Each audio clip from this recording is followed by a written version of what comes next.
Ya me vi Ya quiero ir llegando a a Honduras México. yo, para salir a las calles, ir al pueblo y tirármela de mamón, tirármela de gringo, saludar a la gente. Hi guys, hello, how are you my friend?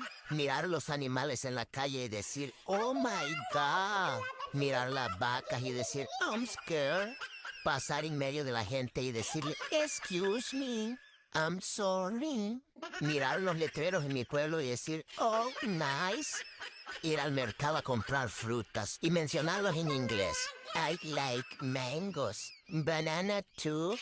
Levantarme en la mañana y salir en pijama y en chanclas a la puerta, con una taza de café en la mano, y saludar a mis vecinos. Hi, my neighbors. Beautiful day. Y que la gente me voltee a ver y que todos piensen que no hablo español. Y con la cara de indio toda tostada llena de barro y espinas.